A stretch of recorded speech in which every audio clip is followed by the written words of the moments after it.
मेरे साथ बोलिए, भारत माता की वंदे मातरम। वंदे। आज तमिलनाडु भारतीय जनता पार्टी के मंडल और जिला के चुने हुए सभी प्रतिनिधि के सम्मेलन में मैं आप सभी का हृदयपूर्वक स्वागत करता हूं। இன்று நம் பாரதிய ஜனதா கட்சியில் மண்டல் ஜில்லா இந்த பகுதியில் எல்லாம் தேர்வு செய்யப்பட்டிருக்கும் உங்கள் அனைவரையும் சந்திக்கும் இந்த கூட்டத்தில் கலந்து கொள்வதில் நான் மகிழ்ச்சி அடைகிறேன்। मेरे साथ मंच पर उपस्थित तमिलनाडु भारतीय जनता पार्टी के प्रदेश अध्यक्ष श्री नयनार नागेंद्र जी, जिन्होंने बहुत अच्छे तरीके से पार्टी को आगे बढ़ाया, ऐसे हमारे पूर्व अध्यक्ष के अन्नामलाई जी,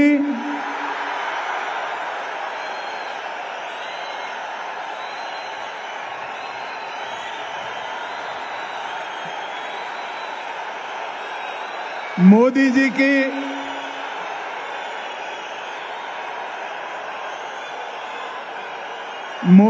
की मंत्री परिषद में मेरे साथी डॉक्टर एल मुरुगन जी, श्री एपी राजसिम्मन जी,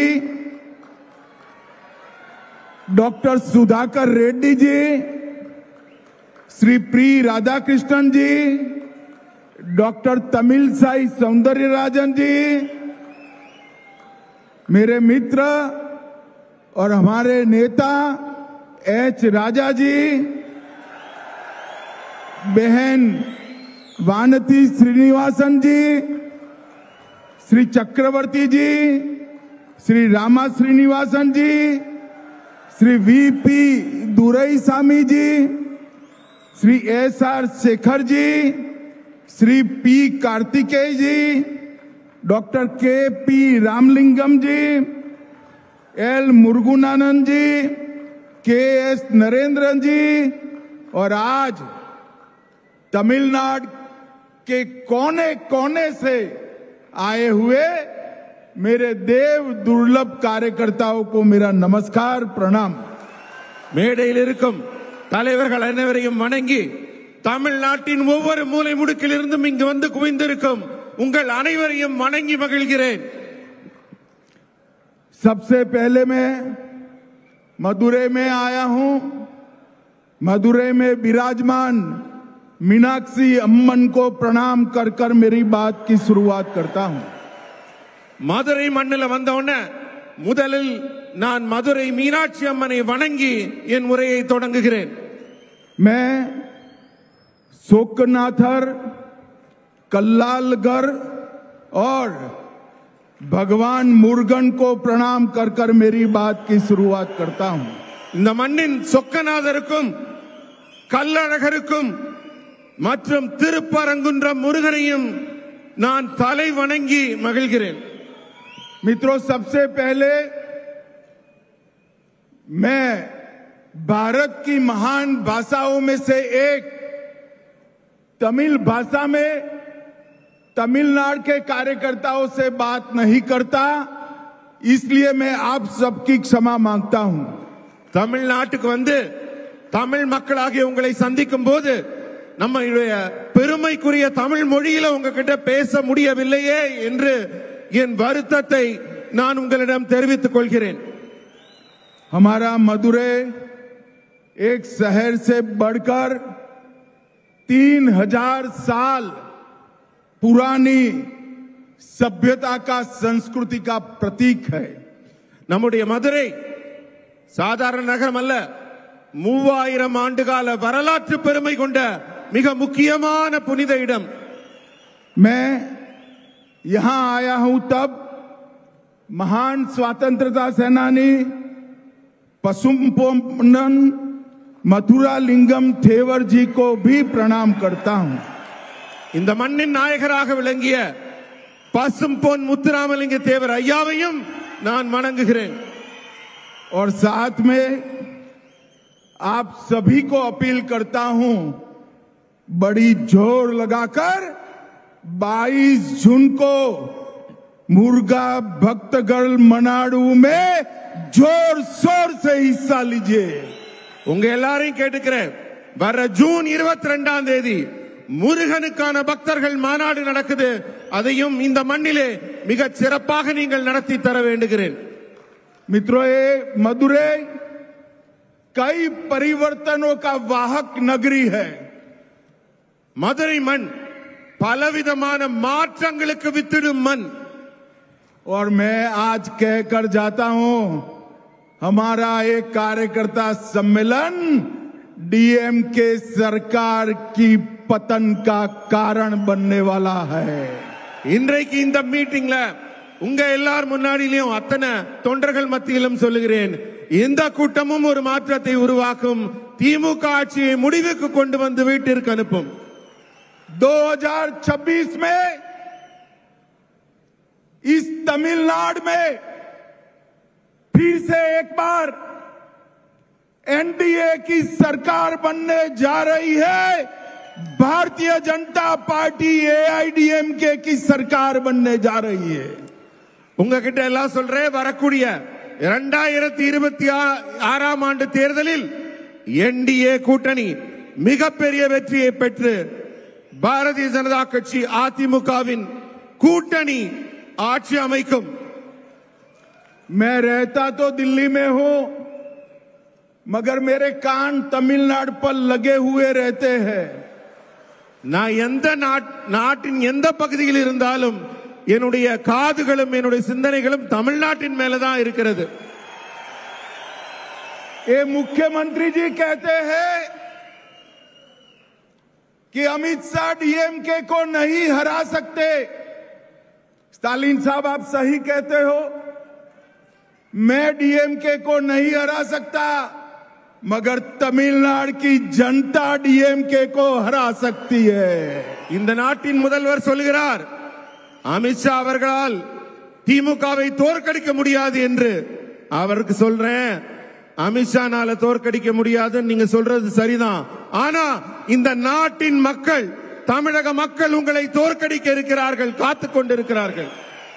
और मित्रों, मेरी बात याद रखना, मैं देश भर के चुनाव में हिस्सा लिया है.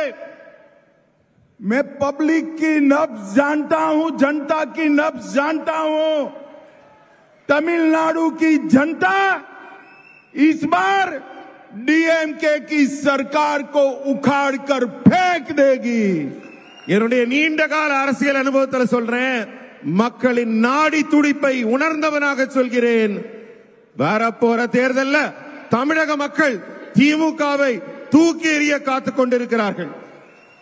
भाइयों और बहनों, मैं तमिलनाडु की जनता का इसलिए भी आभार करना चाहता हूं कि ऑपरेशन सिंदूर के बाद हमारी वीर सेना और हमारे नेता नरेंद्र मोदी जी के समर्थन में जो तिरंगा यात्रा है तमिलनाडु में निकली है, वो देश के किसी भी हिस्से से कम नहीं है.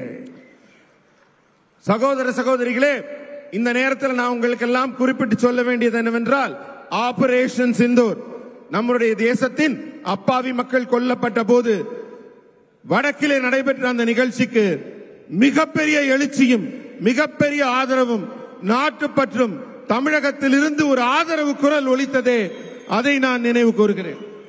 और मित्रों, पहलगांव में आतंकवादियों ने हमारे निर्दोष नागरिकों की हत्या की, धर्म पूछकर हत्या की, और मोदी जी के नेतृत्व में हमारी तीनों सेनाओं ने पाकिस्तान के घर में घुसकर आतंकवादियों को सफाया करने का काम किया है. பகல்காம்ல நம்ம அப்பாவி பொதுமக்களை மதத்தின் பெயரால் நீங்க யாருன்னு அடையாளப்படுத்தி கொடூரமாக கொலை செய்த தீவிரவாதிகளை முப்படைகளையும் திரட்டி நமது பாரத பிரதமர் மோடி அவர்கள் அவங்க ஊருக்குள்ளேயே புகுந்து அடித்தார் பாருங்க. அதுதான் அவர்களுக்கு நாம் புகட்டிய பாடம். भाई और बहनों, नरेंद्र मोदी जी प्रधानमंत्री बने उसके पहले कई आतंकवादी हमले हुए, इससे भी बड़े हमले हुए, मगर कोई जवाब नहीं दिया जाता। 14 में मोदी जी प्रधानमंत्री बनने के बाद उरी, पुलवामा और अब पहलगाम हुआ। हमने सर्जिकल स्ट्राइक, एयर स्ट्राइक और सिंदूर ऑपरेशन कर आतंकवादियों को करारा जवाब देने का काम किया है. இதற்கு முன்னர் கூட அந்த தீவிரவாதிகள் எல்லாம் தங்கள் கைவரிசையை காட்டி இருக்கிறார்கள். ஆனால் அப்போது எல்லாம் இத்தகைய வீர தீரமான செயல்பாட்டை எல்லாம் முந்தைய அரசுகள் வெளிப்படுத்தவில்லை. ஆனா பூரி ஆகட்டும், புல்வாமா ஆகட்டும், தற்போது நடந்திருக்கும் ஆபரேஷன் செந்தூர் ஆகட்டும், நமது முப்படைகளும் ஒன்று திரண்டு இந்தியாவின் வீரத்தையும் தீரத்தையும் திறமையையும் நிரூபித்திருக்கிறது. पाकिस्तान के अंदर 100 किलोमीटर अंदर जाकर आतंकवादियों के हेडक्वार्टर को जमीन दोस्त करने का काम हमारी वीर सेना ने किया है. பாகிஸ்தான்ல தீவிரவாதிகள் பதுங்கி இருந்த இடத்துல எல்லாம் 100 கிலோமீட்டர் அவங்க எல்லைக்குள்ள பறந்து சென்று தீவிரவாதிகளின் இருப்பிடத்தை கண்டறிந்து துல்லியமாக தாக்கி அவர்கள் இருப்பிடத்தை மண்ணோடு மண்ணாக்கியது நமது ராணுவம். और मित्रों, मोदी जी के समय में ही रक्षा उत्पादन में देश आत्मनिर्भर बनने जा रहा है. மோடி அவர்களின் ஆட்சியிலே எல்லா முன்னேற்றங்களும் எப்படி இருக்கிறதோ அதுபோல ராணுவத்திலும் கூட ஆத்ம நிர்பர் என்று சொல்லக்கூடிய தன்னிறைவான ஒரு நிலை ஏற்பட்டிருக்கிறது. அதனால் தான் மிகச் சிறப்பாக செயல்பட்டிருக்கிறோம். और जब रक्षा क्षेत्र में आत्मनिर्भरता की बात करते हैं तो पूरे देश का युवा कावेरी इंजन का नाम बड़े गर्व के साथ लेता है. ஆபரேஷன் சிந்தூரின் வெற்றியை பற்றி எல்லாம் நாம் எல்லாம் பேசிக் கொண்டிருக்கும் இந்த வேளையிலே இந்தியாவின் வான்வெளி சாதனையை பற்றி சொல்ல வேண்டும். இந்த நாட்டின் இளைஞர்கள் எல்லாம் காவேரி என்ஜின் என்ற சொல்லை இப்போது உச்சரிக்க தொடங்கி இருக்கிறார்கள். और हमारे देश में बने मिसाइल्सों ने जब पाकिस्तान की एयर डिफेंस सिस्टम और उनके वायुसेना के अड्डे को तहस नहस किया, पूरी दुनिया आश्चर्यचकित होकर उसके देख रही. பாகிஸ்தான் தன்னுடைய ட்ரோன்களையும் ஏவுகணைகளையும் நம் மீது வீச தொடங்கிய போது இந்தியாவின் வான்வெளி வல்லமை உலக நாடுகளுக்கெல்லாம் நிரூபிக்கப்பட்டது. அத்தனையையும் அடித்து தூள் தூளாக ஆக்கியது நம் இந்திய ராணுவம். भाई और बहनों, मोदी जी ने स्पष्ट कहा है कि ऑपरेशन सिंदूर समाप्त नहीं हुआ है. आगे पर भी अगर कोई गोली चलाएगा तो उसका जवाब गोले से दिया जाएगा. மோடி அவர்கள் சொல்கிறார்கள், ஆபரேஷன் சிந்தூர் இன்னும் முடியலங்க, மறுபடி தீவிரவாதிகள் வாலாட்டினால் அவர்கள் இடத்திற்குள் புகுந்து வீடு புகுந்து தாக்கி அவர்கள் அழிக்கப்படுவார்கள் என்பதை இந்த நேரத்திலே நான் நினைவூட்டுகிறேன். भाई और बहनों, 2024 का साल भारतीय जनता पार्टी के कार्यकर्ताओं के लिए एक मील का पत्थर है, माइलस्टोन है. மக்களே, இப்ப வரக்கூடிய 26ஆம் ஆண்டு தேர்தல் பாரதிய ஜனதா கட்சியின் ஒவ்வொரு தொண்டருக்கும் மிக மிக முக்கியமான உயிர்ப்பான அவசியமான ஒரு களமாகும். 2024 में ही मोदी जी तीसरी बार इस देश के प्रधानमंत्री बने हैं, लगातार तीसरी बार. அதே போல 2024ஆம் ஆண்டும் நமக்கெல்லாம் மிக முக்கியமானது. அப்போதுதான் நமது பாரத பிரதமர் மோடி அவர்கள் 3வது முறையாக இந்த நாட்டின் பிரதமராக பதவியேற்றுக் கொண்டார்.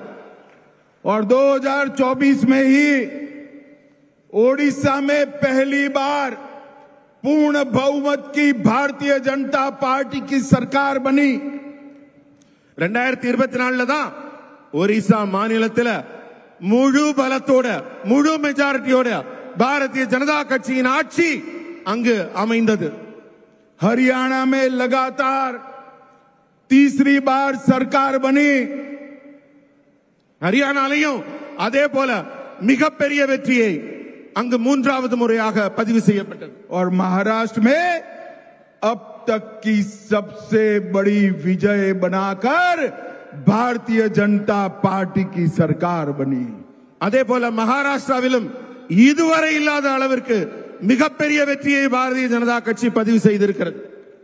और 2025 में 27 साल के बाद दिल्ली में केजरीवाल जी को हटाकर भारतीय जनता पार्टी की सरकार बनी. அதே போல 2025 ஆண்டு மிகப்பெரிய சாதனை செய்யப்பட்டது. டெல்லியில அரவிந்த் கெஜ்ரிவால் அவர்களின் ஆட்சி 27 ஆண்டுகளுக்கு பிறகு டெல்லியில் பாரதிய ஜனதா கட்சி ஆட்சி அமைத்திருக்கிறது. और 2026 में दिल्ली में सरकार बनी, 26 में तमिलनाडु की बारी है. 25ல டெல்லியில எப்படி ஆட்சி அமைச்சோமோ அதே போல நண்பர்களை 2026 தமிழகத்தில் பாரதிய ஜனதா கட்சியின் ஆட்சி கண்டிப்பாக மலரப் போகிறது. और मेरी बात कान खोलकर गांठ बांध लेना, कान खोलकर सुन लेना और याद कर कर घर में जाना. 2026 में तमिलनाडु और बंगाल में भारतीय जनता पार्टी और एनडीए की सरकार बनने जा रही. எல்லாரும் கவனமா கேளுங்க. உங்க காதுகளை திறந்து வைத்து நான் சொல்வதை கவனமாக கேளுங்கள், குறித்து வைத்துக் கொள்ளுங்கள். 2026 ஆண்டில் நடைபெறப் போகும் தேர்தலில் தமிழகம் மற்றும் மேற்கு வங்கத்தில் பாரதிய ஜனதா கட்சியின் கூட்டணி கண்டிப்பாக ஆட்சி அமைக்கும் என்பதை உறுதியாக உங்கள் முன் தெரிவித்துக் கொள்கிறேன். मित्रों, तमिलनाडु की डीएमके सरकार ने भ्रष्टाचार की सारी हदें पार कर दी है. இங்க ஆட்சியில் இருக்கிற திமுக ஊழல் ஊழல் ஊழல் என்று ஊழலில் தான் திளைத்துக் கொண்டிருக்கிறது.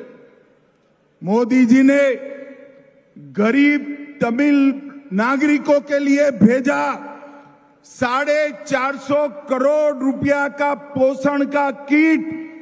उन्होंने एक कंपनी को देकर बहुत बड़ा घपला किया और गरीबों के पेट पर लात मारने का काम किया है. இந்த திமுகவின் ஆட்சி மத்திய அரசிலிருந்து மோடி அவர்கள் ஏழை மக்களுக்காக கொடுக்கும் பணத்தை கூட மக்களின் நலனுக்காக செலவிடாமல் அந்த பணத்தை எல்லாம் மடை மாற்றி அவர்களுக்கு கிடைக்க வேண்டிய நன்மைகளை கிடைக்காமல் செய்வதைத்தான் செய்து கொண்டிருக்கிறார்கள். 4600 करोड़ रुपए का रेती का खनन का घोटाला किया.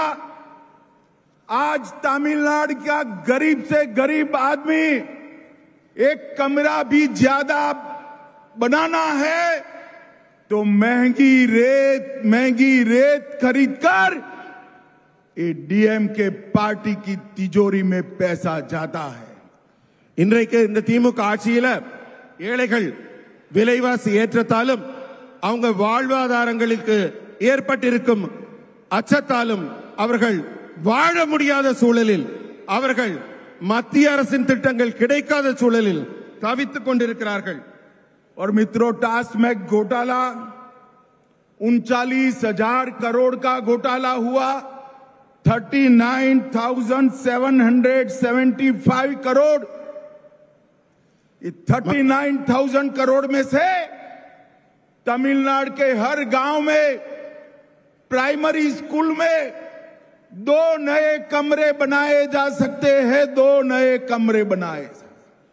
39,000 करोड़ रुपया टास्मैक के माध्यम से तमिलनाडु सरकार चाव कर गई है. மக்களுக்கு செய்யற நன்மையை விட திமுக ஆட்சியில் ஊழல் மிக மலிந்து காணப்படுகிறது என்பதற்கு உதாரணமாக சொல்ல வேண்டும் என்றால் 39,775 கோடி ரூபாய்.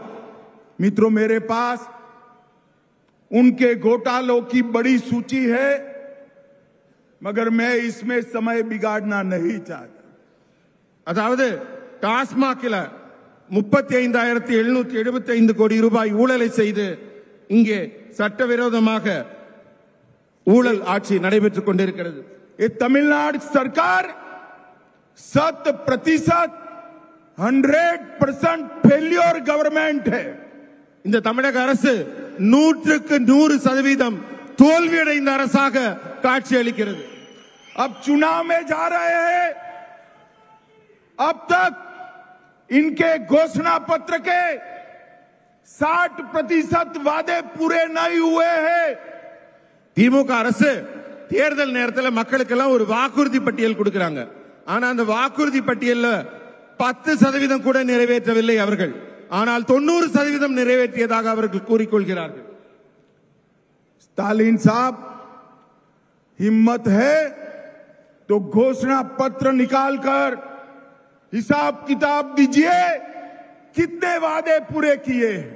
உங்களுக்கு தைரியம் இருந்தா உங்களுடைய தேர்தல் வாக்குறுதி பட்டியலை எடுத்துட்டு வாங்க. அதை பார்த்து சொல்லுங்க நீங்க எத்தனை வாக்குறுதிகளை நிறைவேற்றி இருக்கிறீர்கள் என்று.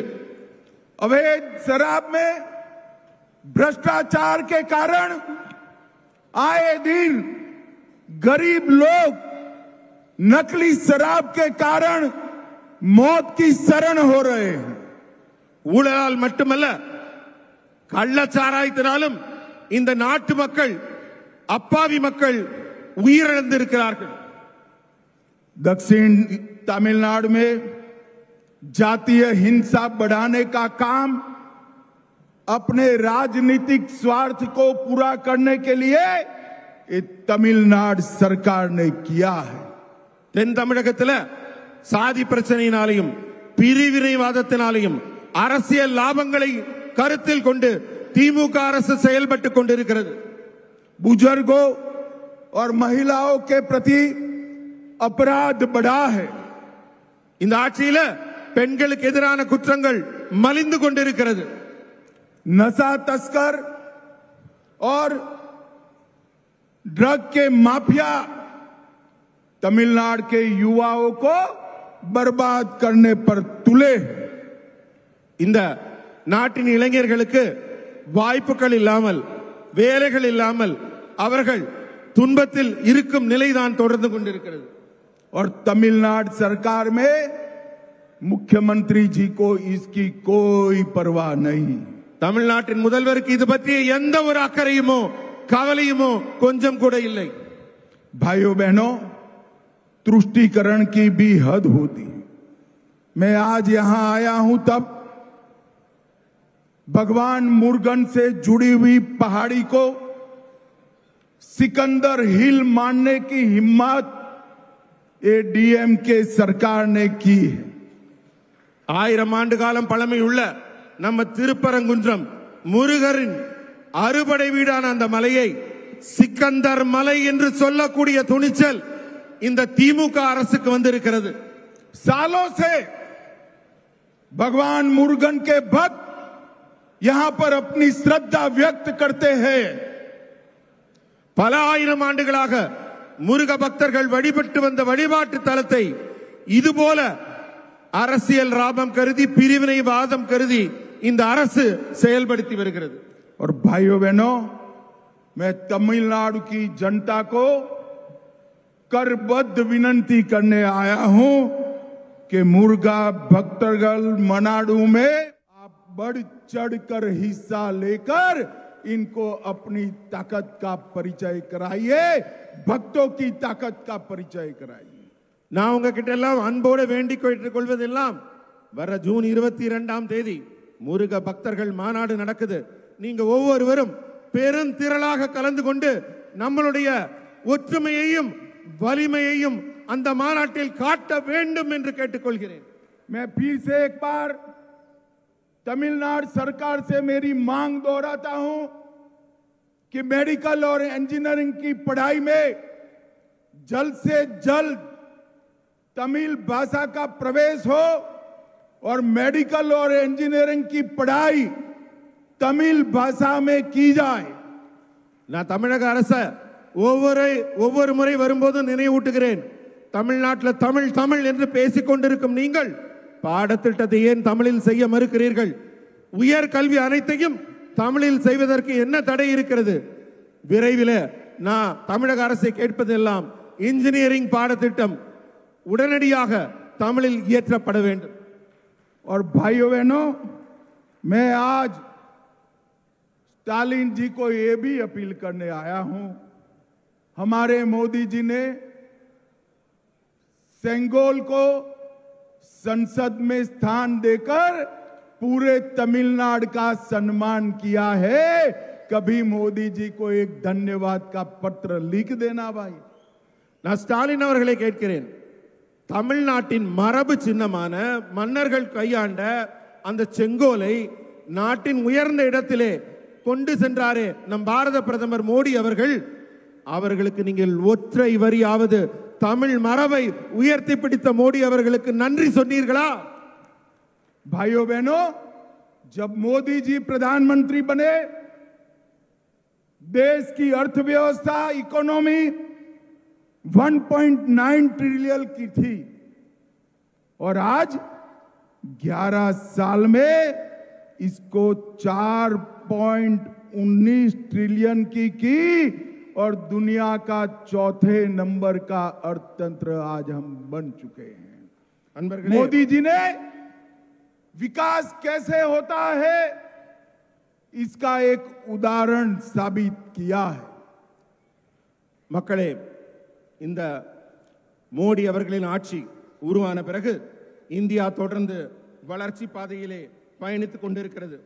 இந்த சாதனைகளின் உச்சமாக 11 ஆண்டுகால ஆட்சியிலே மோடி அவர்கள் ஆட்சியில் இந்தியாவின் भाइयों बहनों, स्टालिन जी हर बार कहते हैं कि आपने तमिलनाडु को क्या दिया।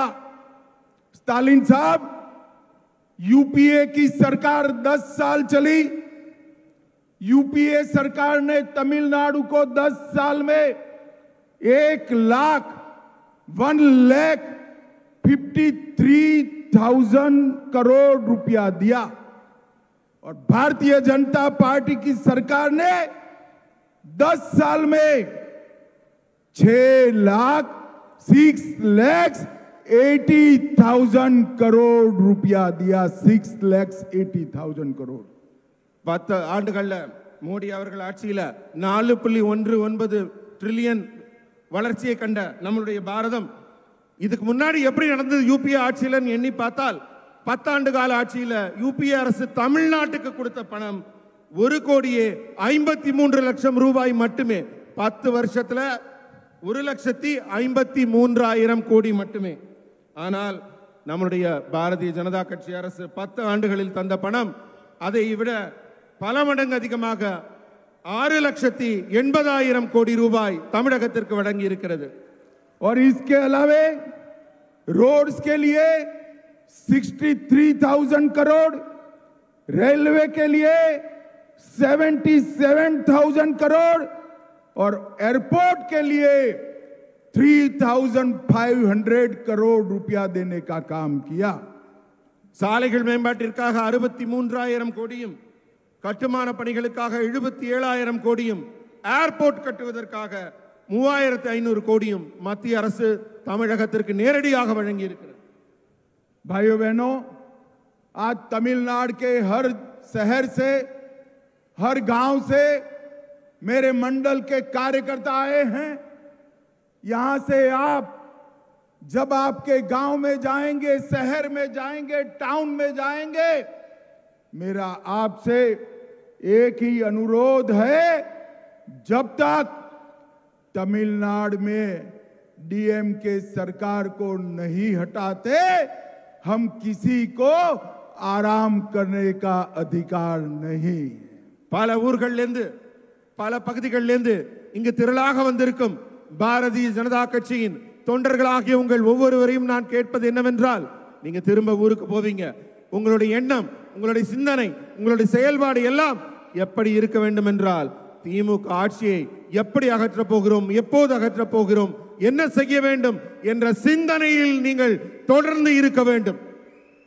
और मित्रों, इस बार हमने तय किया है कि 2026 का चुनाव भारतीय जनता पार्टी एआईडीएमके के साथ मिलकर लड़ेगी, एनडीए के साथियों के साथ मिलकर लड़ेगी.